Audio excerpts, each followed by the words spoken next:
નમસ્કાર, હું છું અંજલિ રાવલ અને તમે જોઈ રહ્યા છો કેટીવી ન્યૂઝ ગુજરાતી।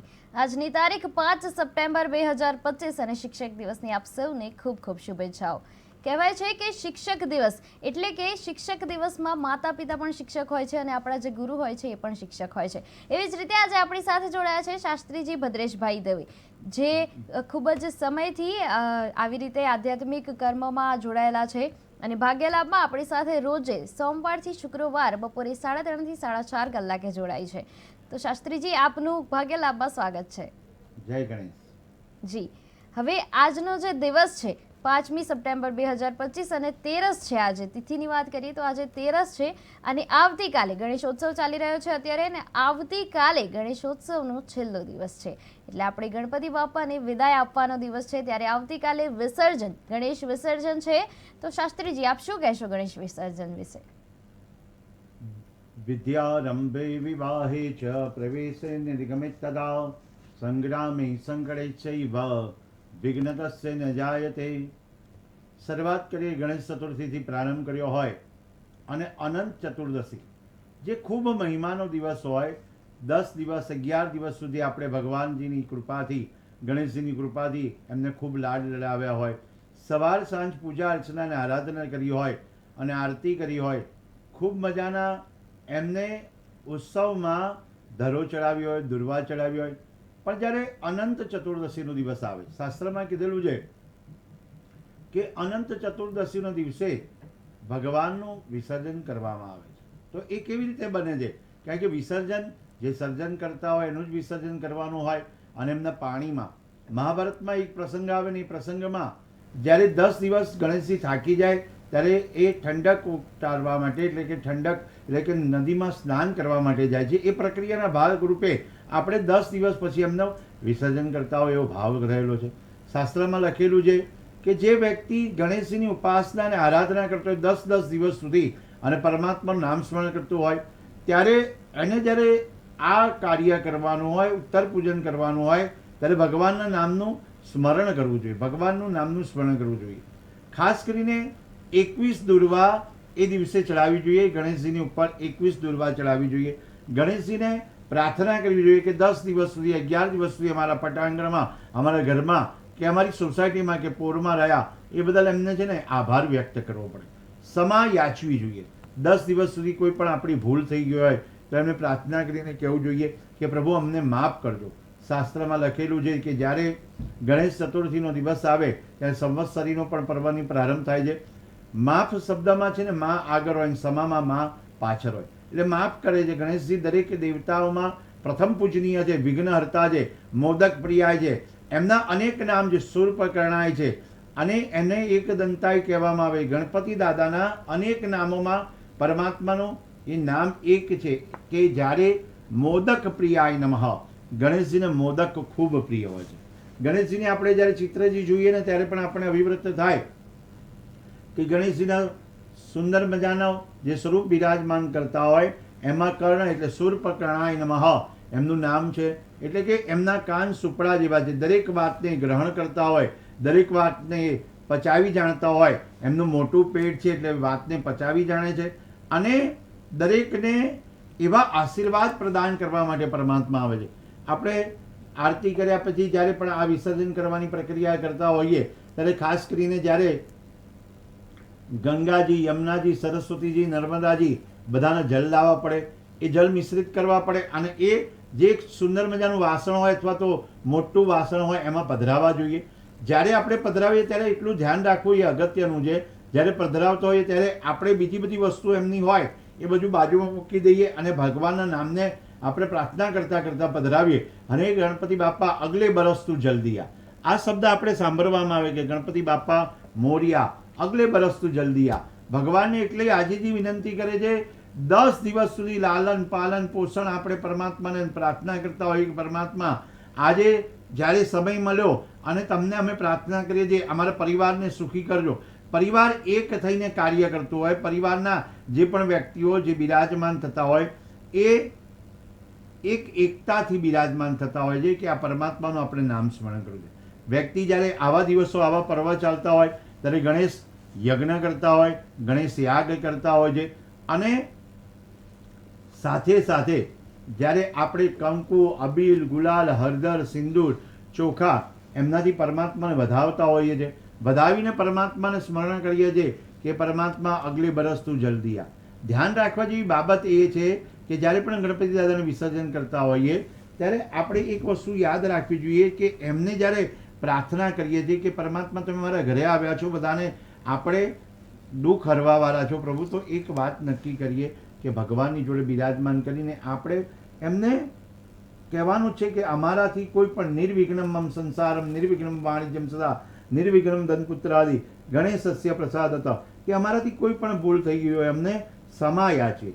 મુહૂર્ત પણ જોવામાં આવતા હોય છે, કારણ કે એ મુહૂર્ત વિના પણ આપણે કરતા નથી વિસર્જન.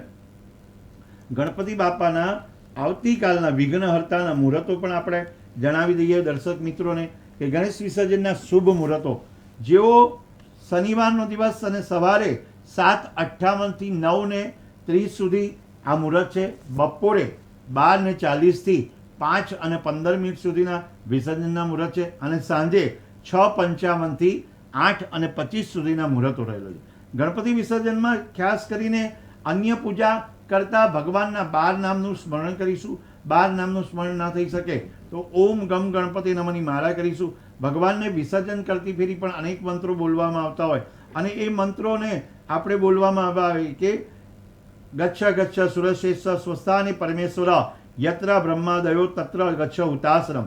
હે પરમાત્મા, અમારા જીવનમાં તમે પધાર્યા, અમને જે લાગણી પ્રમાણે, જે ભક્તિ પ્રમાણે, જે શક્તિ પ્રમાણે, જે સમય પ્રમાણે અમે ભક્તિ કરી તો અમને સુંદર મજાનું પરિણામ આપજો. જ્યારે પ્રતિમાજી ધીરે ધીરે પાણીમાં મૂકવાની હોય, પ્રતિમાજીની ઉપર ધીમે ધીમે પાણી રેડવાનું હોય અને ઓમ ગમ ગણપતિ નમઃનો જપ કરવાનો હોય અને બાકી જે પાણી રહેલું હોય, વધેલું પાણી હોય, વૃક્ષ અને છોડમાં પધરાવું. પણ ખાસ કરીને એક યાદ રાખવું કે તુલસીના છોડમાં એ જલ પધરાવું નહીં અથવા તો એ માટી પધરાવી નહીં. જી શાસ્ત્રીજી. વાગ્ય લાભમાં આપણી સાથે એક દર્શક મિત્ર જોડાઈ ગયા છે. હેલો હેલો, મને લાગે છે સંપર્ક તૂટી ગયો છે. શાસ્ત્રીજી, આપ શું કહેતા હતા? જી, કે જ્યારે માટી અને જલ હોય એ આપણે તુલસીના છોડમાં ન પધરાવવું જોઈએ અને તુલસીનો કુંડો હોય એમાં માટી ન પધરાવવી જોઈએ. ગણેશજીની જે માટી છે અને માટી એ આપણા ઘરમાં રાખવામાં આવે તો પણ એ સદઉપયોગ કરીએ કે થોડાક પ્રકારની માટી રાખવામાં આવે. એ માટી એવા છોડમાં પધરાવવામાં આવે કે જેથી કરીને છોડ વૃદ્ધિ થાય અને આપણા જીવનમાં પણ વૃદ્ધિ થાય. કોઈ પણ પ્રકારનો વાસ્તુ દોષ હોય ને એ દૂર કરવા માટે ભગવાનની ગણેશજીની પૂજા પણ યોગ્ય કીધેલી છે. સુદ પક્ષમાં ચતુર્થીથી લઈ અને અનંત ચતુર્દશી સુધી જે આ ગણેશજીની સ્થાપના 10 દિવસ સુધી આપણે કરવામાં આવે છે અને એ મૂર્તિઓનું તળાવ અથવા તો નદી કિનારે વિસર્જન કરવામાં આવે. વિસર્જન સમયે તમારે ધ્યાન રાખવા જેવું એ છે કે તમારું મુખ જ્યારે ઉત્તર દિશામાં અથવા પૂર્વ દિશામાં રાખી અને વિસર્જન કરવું જોઈએ. પૂજામાં તમારે ખાસ કરીને જ્યારે લાલ, લીલા, પીળા કપડાં પહેરવા જોઈએ પણ વાદળી અથવા કાળા કપડાં ન પહેરવા જોઈએ અને સાથે મૂર્તિનું વિસર્જન કરવાનું હોય અને પૂર્વ તે ઉત્તર દિશામાં આપણે ધ્યાન રાખીને કામ કરવું. અને જે માટીમાંથી જે આપણે ભગવાન બનાવે પાછી માટી થઈ જતી હોય એ મૂર્તિ કુંડામાં પધરાવી શકાય અથવા તો એની માટીને પધરાવી શકાય. પૌરાણિક કથાઓમાં અનેક રીતે વિસર્જન કરવાની પ્રક્રિયા લખેલી, એમાં એક આ ભાગ છે. વેદ વ્યાસની સામે મોટી સમસ્યાઓ હતી અને ત્યારે એવું લેખન કોણ કરશે, ત્યારે વેદ વ્યાસે ગણેશજીને સૂચના કરી, ગણેશજીને પ્રાર્થના કરી, ગણપતિ દાદાએ પ્રાર્થના સ્વીકારી. ગણેશજીનું કહેવું છે કે કલમ શરૂ થયા પછી ક્યાંય અટકશે નહીં, જો અટકશે તો અમે આગળ લખીશું નહીં. એટલે ગણેશજી સમક્ષ એ શરત મૂકી દરેક શ્લોકનો અર્થ સમજીને લખવામાં આવે.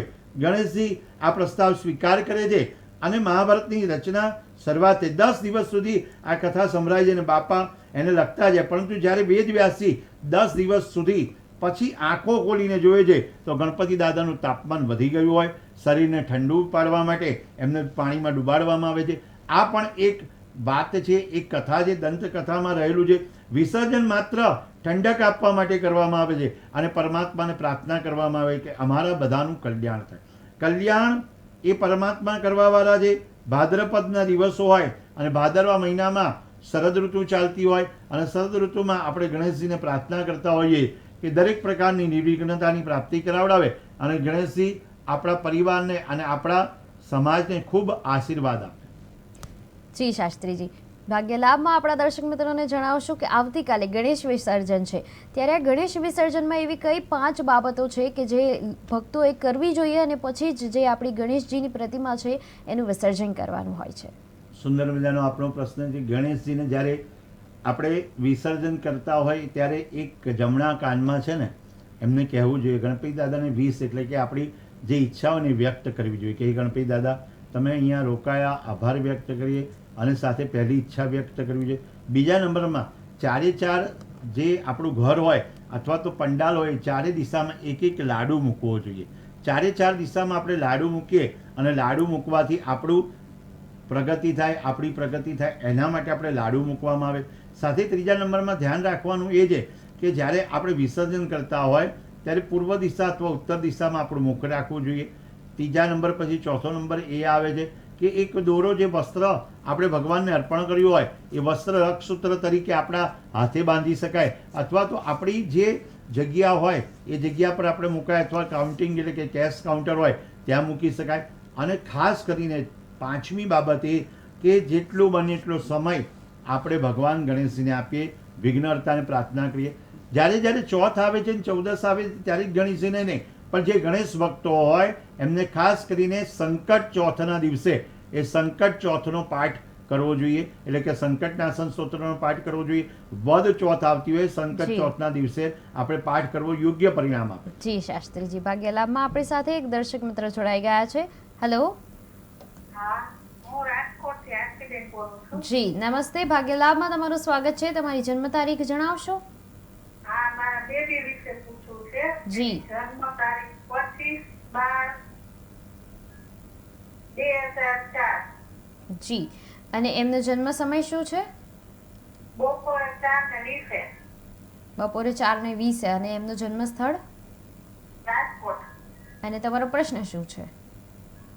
એના એકવાર સગાઈ તૂટી ગઈ છે અને બીજી વાર હવે ક્યારે થશે અને લવ મેરેજ થશે કે અરેન્જ મેરેજ? જી શાસ્ત્રીજી, આપ શું કહેશો? વૃષભ રાશિ છે અને વૃષભ લગ્ન છે અને મંગળ દોષ રહેલો છે. શુક્ર, મંગળ અને બુધ 7મા સ્થાનમાં બિરાજમાન થાય અને રાહુ અને કેતુ એ જે 6ઠ્ઠા સ્થાનમાં અને 12મા સ્થાનમાં બિરાજમાન થાય તો આવા યોગ બને. જ્યારે પણ કુંડલીમાં રાહુ અને કેતુ પહેલા, ચોથા, 8મા અને 12મા સ્થાનમાં બિરાજમાન થતા હોય, રાહુ કેતુની સામસામે દ્રષ્ટિ થતી હોય એટલે આપણે વિચારવા જેવું રહે કે આપણે જ્યારે કુંડલી મેળવીને લગ્ન કરાવવા જોઈએ અથવા કુંડલી મેળવી હોય ત્યારે પાત્ર આપણું મંગળવારું અથવા શનિવારું હોવું અગત્યનું છે. શનિવારું પાત્ર, મંગળવારું પાત્ર હોય તો આપણે આગળ વિલંબ ના આવે.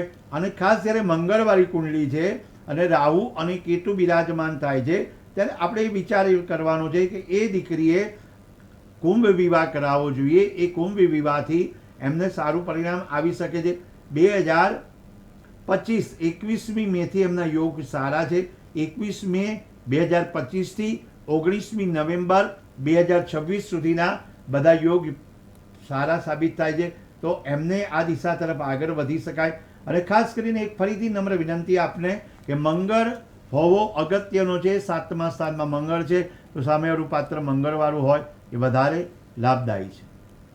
જી શાસ્ત્રીજી, હવે આપણે વાત કરી ગણેશ વિસર્જનની, તો હું તમને પૂછવા માંગીશ કે પરમ દિવસે એટલે કે 7 સપ્ટેમ્બર 2025 અને રવિવારના દિવસે ભાદરવી પૂનમ છે અને અત્યારે ભાદરવી પૂનમના કારણે ઘણા એવા સંઘ છે જે ચાલીને પદયાત્રીઓ જે છે એ બધા જ અંબાજી માતાજીના દર્શન કરવા ત્યાં જઈ રહ્યા છે. અને ભાદરવી પૂનમનું શું મહત્વ છે એ જણાવશો? પણ એની પહેલા આપણી સાથે ભાગ્ય લાભમાં એક દર્શક મિત્ર જોડાઈ ગયા છે. હેલો. હેલો. કૃપા કરીને તમારા ટીવીનો જે અવાજ છે એને બંધ કરી દેશો અને ભાગ્ય લાભમાં તમારું સ્વાગત છે. તમારી જન્મ તારીખ જણાવશો? 6/2/1982. અને તમારો જન્મ સમય? 5:04 મોર્નિંગ. તમારું જન્મ સ્થળ? અમદાવાદ. અને તમારો પ્રશ્ન શું છે? ધંધામાં ને એમાં થોડી તકલીફ પડે છે. જી. શેર બજારનું મારું કામ છે. હું 25 વર્ષથી લાઈનમાં છું જી. પણ હમણાં થોડો ફસાયેલું છું. નથી કશું મેળ પડતો નથી. જી શાસ્ત્રીજી, આપ શું કહેશો? જે અત્યારે જે કુંડલીમાં રાશિ પરિવર્તન મિથુન રાશિનો જે હોય વ્યક્તિત્વ એટલે મિથુન રાશિના દિવસો સારા હોય, પણ રાહુ અને ચંદ્ર એ બંને સાથે બિરાજમાન થયેલા હોય તો દાંપત્ય જીવન, વ્યવહારિક જીવન અને વેપારિક જીવનમાં થોડી ખોટ થાય. આવક કરતાં જાવક વિશેષ થતી જણાય. અને ખાસ કરીને એ રાહુ અને ચંદ્રના હિસાબે આપણે બુધવાર કરવા યોગ્ય છે. અને સાથે સાથે તમારી 6મી ફેબ્રુઆરી છે, એટલે કે તમારે ભગવાન ગણેશજીની ઉપાસના કરવી જોઈએ અને ગણેશજીની આરાધના કરવી. જ્યારે કોઈ પણ કામ કરતા હોય સવારની પરમાં તમારા ઘરમાં ગણેશજીને ગોળ ધરાવશો અને પછી એ ગણેશજીનો ગોળ ધરાવેલો તમે જમી લેશો અને ત્યાર પછી તમારો વેપાર રોજગાર તરફ આગળ વધશો તો તમને પ્રગતિ થઈ શકે છે.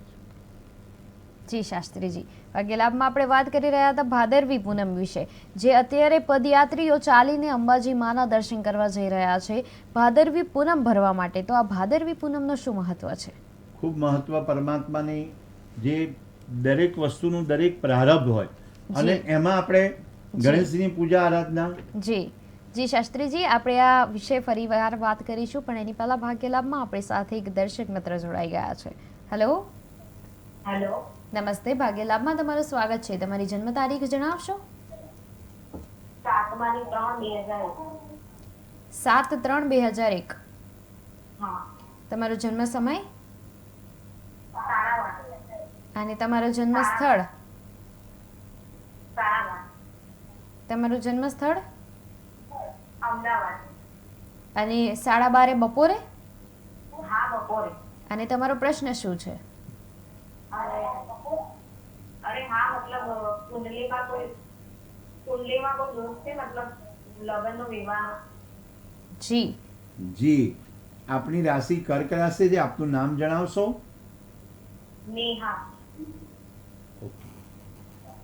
આ રાશિ પ્રમાણે તમારે આશ્લેષા નક્ષત્ર થાય છે અને સાથે રાહુ અને કેતુ એ 7મા સ્થાનમાં દ્રષ્ટિ ગોચર કરે છે. મંગળ દોષ રહેતો નથી, પણ તમારે ખાસ કરીને જ્યારે આ દોષ નિવારણ કરવા માટે કુળદેવીને ધજા ચડાવવી પડે. કેતુ મહારાજ 7મા સ્થાનમાં બિરાજમાન થતા હોય તો દાંપત્ય જીવન પર અસર કરતા હોય તો તમારે બુધવારે એક સમય ભોજન લઈ કાર્ય કરશો તો તમારે યોગ સારા સાબિત થાય. પણ અતિગંડ યોગ, જ્યારે યોગ તમારો અતિગંડ યોગ છે અને નક્ષત્ર આશ્લેષા નક્ષત્ર છે તો આશ્લેષા નક્ષત્રવાળા વ્યક્તિએ આશ્લેષા જનન શાંતિ કરાવી યોગ્ય છે અને અતિગંડ યોગની પૂજા કરાવી. પણ તમે નિયમિત રીતે શિવજીની ઉપાસના કરશો, શિવજીની આરાધના કરશો તો તમારા ગ્રહો તમને ફેવરેબલ સાબિત થશે, ગ્રહો યોગ્ય પરિણામ આપી શકે છે. તો તમારે એક નક્કી કરી લેવાનું કે જ્યારે પણ સમય મળે ત્યારે ઓમ નમઃ શિવાયની માળા કરવી. પ્રતિદિન તમારે માળા તો કરવાની જ છે, પણ જ્યારે ફ્રી પડો ત્યારે ઓમ નમઃ શિવાયની જેટલી માળા થાય એટલો જપ યજ્ઞ કરવો યોગ્ય પરિણામ આપી શકે. જી શાસ્ત્રીજી, હવે આપણે વાત કરતા હતા જે પદયાત્રીઓ ચાલીને અંબાજી જઈ રહ્યા છે એ ભાદરવી પૂનમ ભરવા માટે જઈ રહ્યા છે, તો ભાદરવી પૂનમનો મહિમા શું છે એ જણાવશો? સૌપ્રથમ તો આદ્ય શક્તિ અંબે માતાની કૃપા અને એનાથી જ પૂર્ણિમા, જેમ તમે આજે શરૂઆત કરી કે શિક્ષક દિવસ, અને એ દિવસે એક શબ્દ શિક્ષકને જે માસ્ટર કહેવામાં આવે. જી શાસ્ત્રીજી, ફરી એકવાર આપણી સાથે એક દર્શક મિત્ર જોડાઈ ગયા છે, એના પછી આપણે આના વિશે વાત કરીશું. હેલો. હેલો. મને લાગે છે કે સંપર્ક તૂટી ગયો છે. શાસ્ત્રીજી, આપ શું કહેતા હતા? જ્યારે શિક્ષક દિવસની વાત આવે ત્યારે એક શબ્દ માસ્ટર કહેવામાં આવે તો માનું સ્તર ધરાવે એ આપણા શિક્ષક હોય. અને તમે પણ પહેલાં પણ કીધું કે ગુરુ પણ શિક્ષક હોય અને સાથે સાથે માતા પિતા પણ શિક્ષક હોય. અને શિક્ષક દિવસ એ પણ અગત્યનું. માની ભાવ અને મા, મને અંતરની વાત જાણે સદા, એ મા છે ને મા ભગવતી, અને એના ગુણાનુવાદ ગાવાનો હોય. ભાદરવા સુદ પૂનમ, દરેક પદયાત્રીઓ ભગવાનને પ્રાર્થના કરી પોતાના ઘરેથી નીકળે ને માતાજી તરફ આગળ વધતા હોય. પૂનમનું એટલું બધું મહત્વ છે કે સામાન્ય પૂનમ હોય ને એ દિવસે. જી શાસ્ત્રીજી, ભાગ્યલાભમાં આપણી સાથે એક દર્શક મિત્ર જોડાઈ ગયા છે. હેલો. હેલો. મને લાગે છે સંપર્ક ફરી તૂટી ગયો છે. શાસ્ત્રીજી, આપ પૂનમ વિશે વાત કરતા હતા. પૂનમનો દિવસ એટલે કે ચંદ્રમા 16 કળાએ ખીલ્યો હોય અને માતાજીનો જે દિવસ ઉત્તમ. ગુજરાતની ભૂમિમાં અંબાજી માતાને પ્રાર્થના કરવા માટે આદ્યશક્તિ અંબા જગતજનની માં ભગવતીને પ્રાર્થના કરવા માટે બધા જાય, એમના દર્શન કરવા માટે જાય. પોતે જ્યારે પણ દર્શન કરે અને એનું ભગવાનને પ્રાર્થના કરે છે અને માતાજીને પ્રાર્થના કરે છે. એક વસ્તુ છે જેટલા પણ પદયાત્રીઓ જાય છે એને તો બધા દરેક જગ્યાએ પ્રાર્થના કરીને આગળ વધતા હોય, પણ એક વાત એ છે કે જે બીજા બધા પણ એમની સેવા કરતા હોય છે. કારણ કે પદયાત્રીઓ જેટલા ચાલતા જતા હોય એમની સેવા પણ અનેક રીતે કરતી હોય. કેટલાક અન્ન આપતા હોય, કોઈક જલ દાન કરતું હોય, કોઈક બીજી સેવા કરતું હોય, ખૂબ વરસાદ પડતો તો ટેન્ટ બાંધી આપ્યા હોય. ત્યારે પદયાત્રીઓ માટે આ છે ને એ પુણ્યરૂપી મેળવવાનું કામ તો છે, સાથે સાથે જેટલા ભક્તો છે એને પણ પુણ્ય પ્રાપ્ત થાય. પુણ્ય એ માતાજીના ચરણમાં જાય, માતાજીની સેવા કરે, પર સેવા વડે પર સેવા થાય. એટલે પર સેવા વડે પૂજા કરતા હોય, ભગવાનની પ્રાર્થના કરતા હોય, માતાજીની આરાધના કરતા હોય.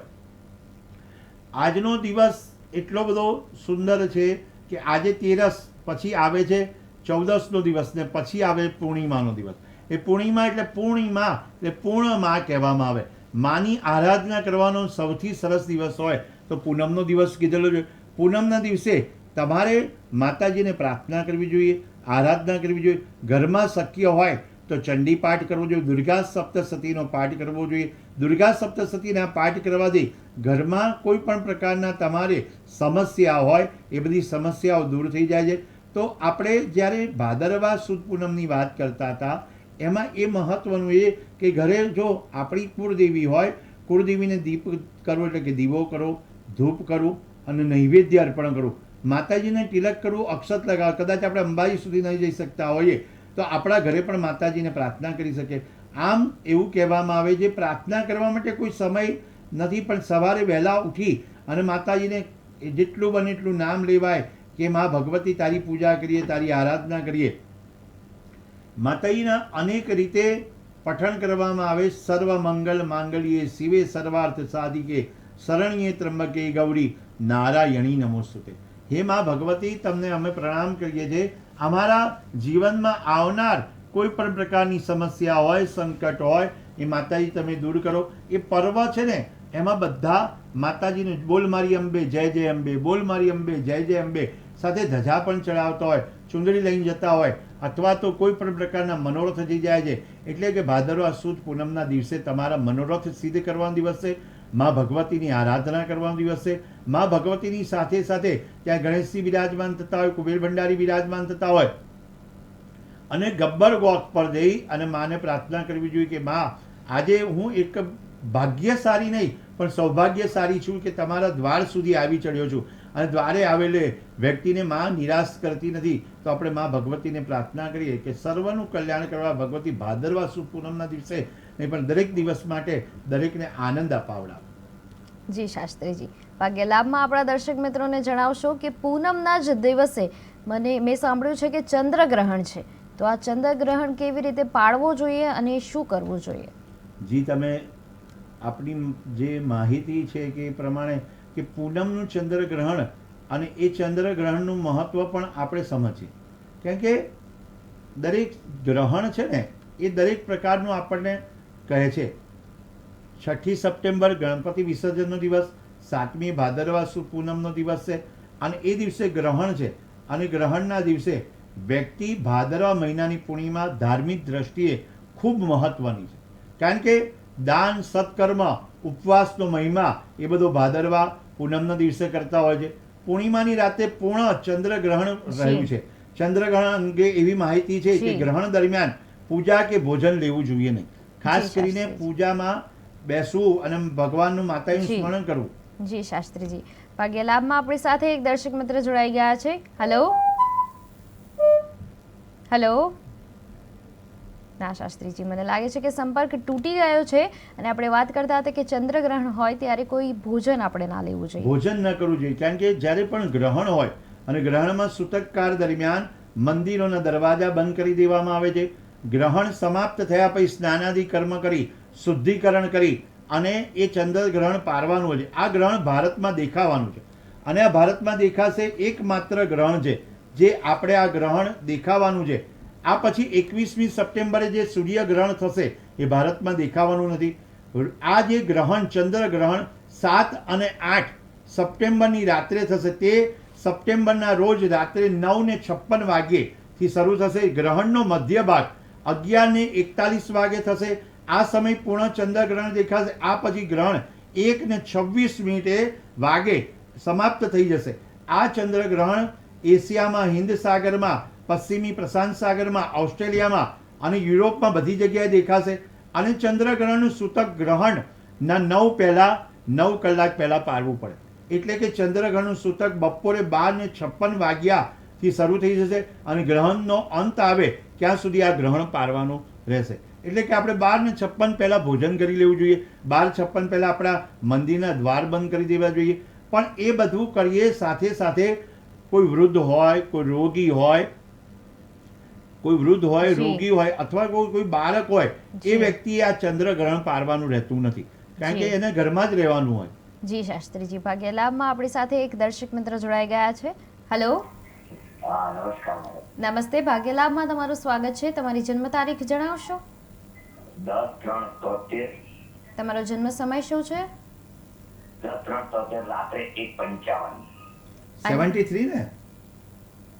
હે? તમારું જન્મ વર્ષ ફરી એકવાર બોલી જશો? 10/3/1973 રાત્રે 1:55 અમદાવાદ. જી, તમારો પ્રશ્ન શું છે? મારા ઘેરે કેવું રહે ચાલે છે, આવનાર સમય કેવો રહેશે? મારે સાધન જેવું છે વાહન, એ થઈ શકશે આ વર્ષમાં? જી શાસ્ત્રીજી, આપ શું કહેશો? જે અત્યારે જે સમય ચાલી રહ્યો છે એ પ્રમાણે તમારા સમયમાં વાહન લેવાનો યોગ પણ બને છે, સારી પ્રોપર્ટી લેવાના પણ યોગ બને છે અને એ યોગથી તમારે સારું પરિણામ આવે છે.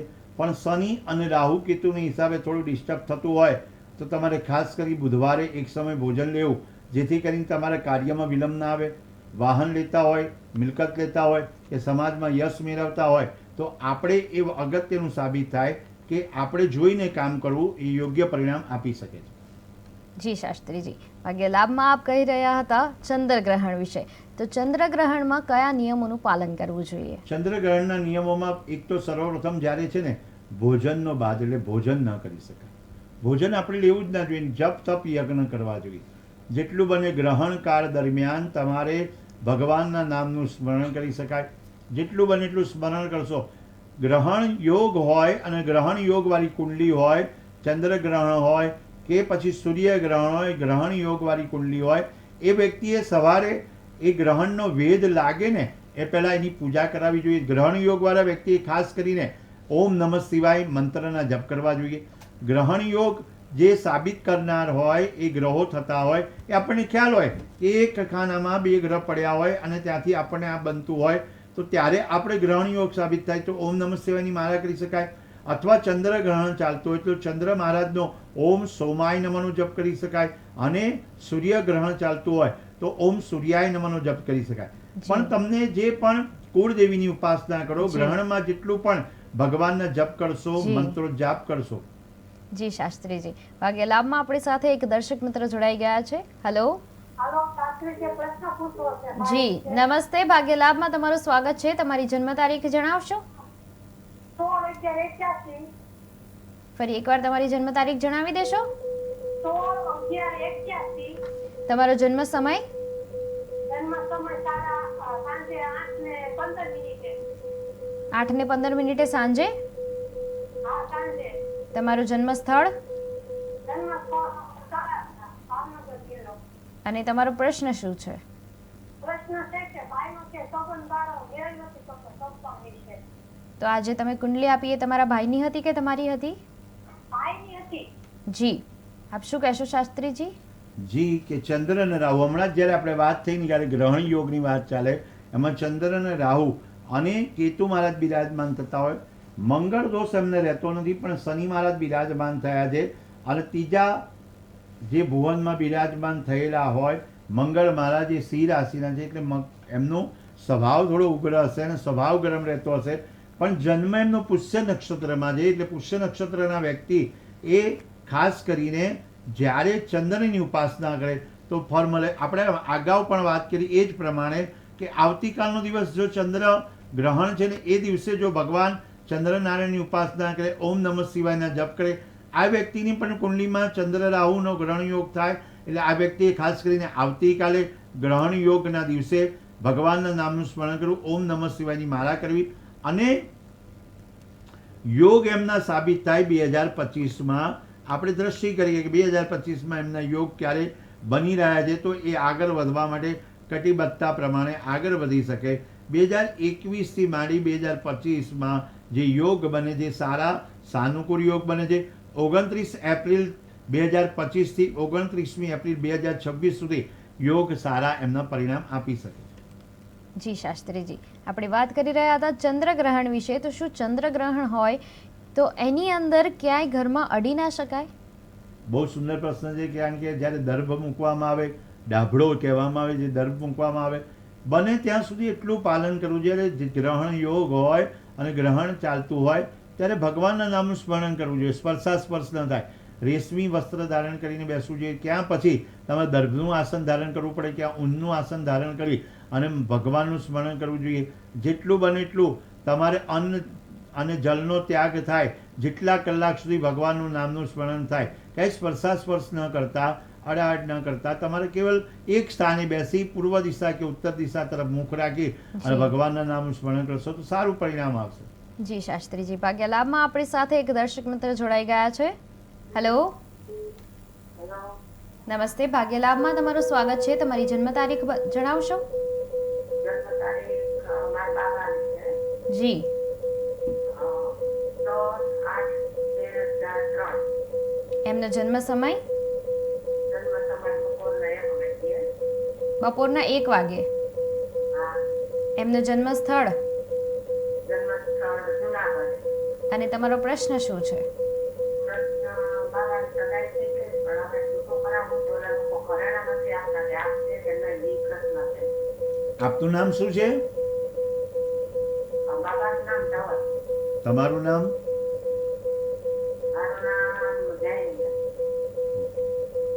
આવેલ વસ્તુ, ગયેલ વસ્તુ, જે વ્યવહારમાં રાહુને હિસાબે જે 8મા સ્થાનમાં બિરાજમાન થાય છે અને વૃષભ ન છે, એટલે તમારે ખાસ કરીને કાળજી રાખીને વાત કરવી પડે. પણ ધન રાશિવાળું વ્યક્તિત્વ હોય અને તુલા લગ્ન હોય તો આ બધું કામ તમારે ફેવરેબલ થઈ જશે અને ધન રાશિવાળા માટે ઉત્તમ યોગ સાબિત થઈ રહ્યા છે.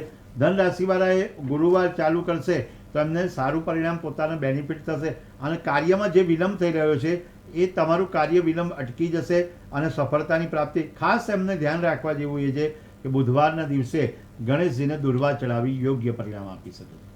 જી શાસ્ત્રીજી, આપે કહ્યું કે ચંદ્રગ્રહણ હોય ત્યારે રેશમી કાં તો ઊનના કપડાં પહેરવા જોઈએ, તો એનું શું મહત્વ છે? રેશમી અથવા રેશમી વસ્ત્ર ધારણ કરે અને ઊનનું જે આસન ધારણ કરે, ઊનનું આસન એટલે કે ઊનના આસન ઉપર બેસવામાં આવે તો એ પવિત્ર કહેવામાં આવે. રેશમી વસ્ત્ર પવિત્ર કહેવામાં આવે. દર્ભનું આસન જે એ પવિત્ર કહેવામાં આવે.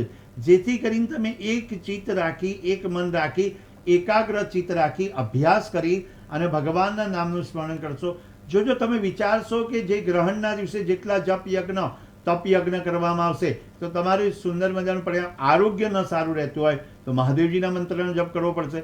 જો ધારો કે તમારા ઘરમાં સુખ સંપત્તિ વૈભવ રાખવો હોય તો વિષ્ણુ સહસ્ત્રનો જપ કરવા પડશે. વિષ્ણુ સહસ્ત્ર નામનો જપ કરવામાં આવે. ત્યાર પછી જો તમારે કોઈ ઉપાસના અને આરાધના તરફ આગળ વધવું હશે તો માતાજીની ઉપાસના કરવી પડશે. વિઘ્નહર્તાને પ્રાર્થના કરો. તમારે કોઈ વિઘ્ન આવતું હોય તમને દેખાય કે આ બધા વિઘ્નો મારે દૂર કરવા છે તો ગણેશજીના અથર્વશીર્ષના પાઠ, સંકટનાશન સ્તોત્રના પાઠ કે પછી ઓમ ગમ ગણપતિની માળા કરો. સમાજમાં યશ પ્રતિષ્ઠા જોઈતી હશે અને સાથે સાથે યશ પ્રતિષ્ઠાની સાથે સાથે તમારે કોઈ પોલિટિકલ, રાજકીય કે કોઈ ધાર્મિક ક્ષેત્રમાં તમારે આગળ વધવું હોય તો તમારે આદિત્ય હૃદય સ્તોત્રના પાઠ કરવે અને ચંદ્ર ઓમ સોમાય નમઃ મંત્રનો જપ કરે, ઓમ નમઃ શિવાયનો મંત્રનો જપ કરશે તો તમારું પરિણામ સાબિત થશે સારું. એની એક વાત છે કે તમે કંઈ ન ફાવે, કંઈ પણ મંત્ર નથી ફાવતો, કેવલ તમારા કુળદેવી સામે પ્રાર્થના કરી બેસી અને જેટલા મંત્રોચ્ચાર કરશો 3 કલાક 4 કલાક એક જ નામ લો કે ભગવાન અમારું કલ્યાણ કરજો, અમારા પરિવારનું કલ્યાણ કરજો, વિશ્વનું કલ્યાણ કરજો અને વિશ્વના કલ્યાણમાં આપણું કલ્યાણ આવી જાય. સર્વે ભવંતુ સુખીના, એ બધા સુખી થાય એટલે આપણે સુખી થઈ જઈએ છીએ. એટલે ભગવાનની કે આ ચંદ્રગ્રહણમાં ખાસ કરીને બધા સુખી થાય એવો આગ્રહ આપણે રાખીએ, ભગવાનને પ્રાર્થના કરીએ અને ખાસ કરીને તકેદારી રાખવા જેવી વાત છે કે જ્યારે તમારે ગ્રહણ પ્રારંભ થાય ત્યારે નામ સ્મરણ કરવું એ યોગ્ય છે અને યોગ્ય પરિણામ આપી શકે. જી શાસ્ત્રીજી, ચંદ્રગ્રહણમાં કઈ એવી 3 વસ્તુઓ મહત્વની છે જે આપણે પાલન કરવી જોઈએ? 3 વસ્તુ તો મહત્વની એ છે કે આપણે ગ્રહણ પરિપૂર્ણ થાય એટલે દાન કરવું યોગ્ય છે. સ્નાનાદિ કર્મ કર્યા પછી દાન કરવું યોગ્ય છે. આપણા ઘરને શુદ્ધિકરણ કરવું એ પહેલું યોગ્ય છે. ત્યારે આખું ગ્રહણ પરિપૂર્ણ થાય, ગંગાજળ અથવા તો કોઈ પણ યમના જળ હોય એનાથી શુદ્ધિકરણ કરીશું. અને ત્રીજા નંબરમાં કહેવામાં આવે છે જે જપ કરીને આસન ઉપર બેઠા હોય ત્યારે આસનને પગે લાગવું પડશે. અને જ્યારે આસન જ્યારે જપ થઈ જાય ત્યારે પગે લાગીને ઊભા થવું. ખાસ કરીને આસન તમારે હોય એને પગે લાગીને ઊભા થજો અને પગે લાગીને બેસજો. કોઈ પણ પૂજા અર્ચના અને આરાધના મંત્રોચ્ચાર કરતા એટલું કરશો તો તમને સારામાં સારો બેનિફિટ થશે. જી શાસ્ત્રીજી, અંતે આપ આપણા દર્શક મિત્રોને ફરી એકવાર આવતીકાલના જે ગણેશ વિસર્જનના મુહૂર્ત છે એ જણાવી દેશો અને એના પછી જે ચંદ્રગ્રહણ લાગવાનું છે એ ચંદ્રગ્રહણના જે સમય છે એ પણ જણાવી દેશો. જી, સર્વપ્રથમ તો આપણે જ્યારે મુહૂર્તની વાત કરતા હતા અને મુહૂર્ત આપણે જો જોયા છે અને એ પ્રમાણે સવારના ચોઘડિયામાં શુભ ચોઘડિયામાં પરમાત્માનું નામ સ્મરણ કરવાનું છે. વિસર્જનની પ્રક્રિયા છે અને એની સાથે જ આ કામ થઈ રહ્યા છે. મુહૂર્ત એ અગત્યનું કામ કરેલું છે. સવારનું પહેલું ચોઘડિયું બપોરે 12 થી 5 વાગ્યા સુધી ચોઘડિયું, સાંજના ચોઘડિયામાં જે પણ યોગ છે એમાં તમારે વિસર્જન કરવું યોગ્ય છે. અને ગ્રહણ માટે 12:56 એટલું જ યાદ રાખવાનું જરૂરી છે કે 12:56 થી વેદ લાગી જાય છે અને 12:56 થી 12 કલાક સુધી આપણે કોઈ પણ જલ નથી લેતા અને અન્ન પણ નથી લેતા. જી શાસ્ત્રીજી, તો પછી આપ હવે જણાવશો કે જે આપણે ડાબડો મૂકીએ છીએ દરેક વસ્તુઓમાં, કોઈ અગર એ ડાબડો મૂકવાનું ભૂલી જાય છે કે કોઈ એવી ઘટના બને છે કે જેના કારણે એને બધા જ વસ્તુઓમાં ડાબડો મૂકવાનું રહી જાય છે, તો એમાં શું કરી શકાય? બહુ ઉત્તમ પ્રશ્ન છે આપનો કે જ્યારે ડાબ નથી મૂકતા અને કદાચ ડાબ નથી મૂકતા તો આપણે તુલસીનું પાન પણ મૂકી શકીએ છીએ.